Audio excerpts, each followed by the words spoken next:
Hi guys, so welcome back again to my channel. So for tonight's video, gagawa tayo ng no-bake cheesecake.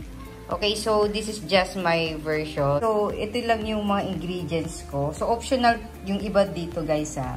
So meron tayong first crush na graham. So this is 1 cup. Then meron tayong melted butter, about 3 to 4 tablespoon if I'm not mistaken. So 3 to 4 tablespoon. Bahala na kayo kung gusto nyo medyo mabasa siya. Sige, dagdagan nyo pa. Then this is powdered sugar. So hindi ako gagamit ng granulated sugar. So powdered sugar para hindi siya magbasa. Just in case. Kasi ito powder na kaya mas madaling ma-absorb ng mixture yung sugar. Then, ito optional. Ito yung melted white chocolate. Yan, Goya brand lang yung ginamit ko. So, 3 pieces lang na Goya. So, additional lang to guys na pang creamy. Para maging creamy lang siya. Ayan. So, kahit wala na to, dagdagan nyo na lang nito. So, mamaya titikman naman natin yung mixture.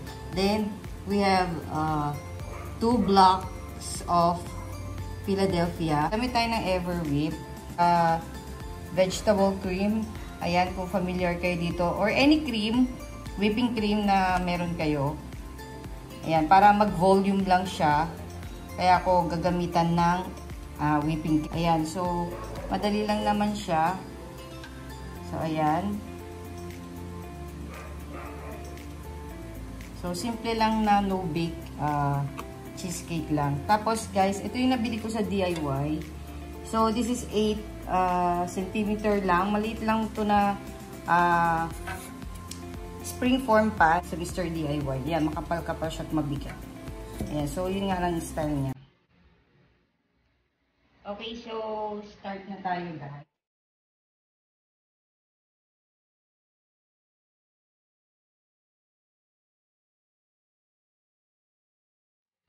So, guys, dinagdagan ko. Kulang yung parang 4 tablespoon.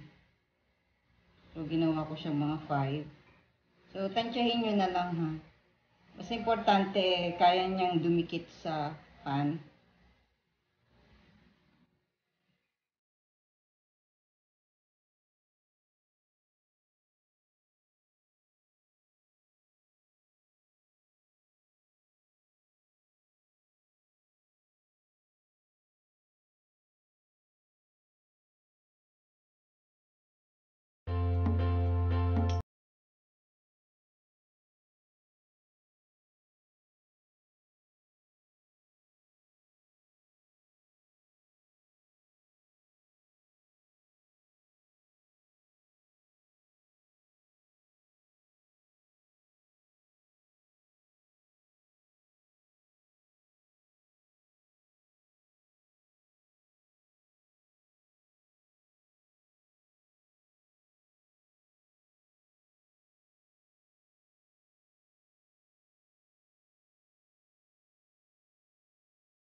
Okay guys, so para sa akin okay na yung tamis nito. Ito lang yung consistency ng gagawin ko.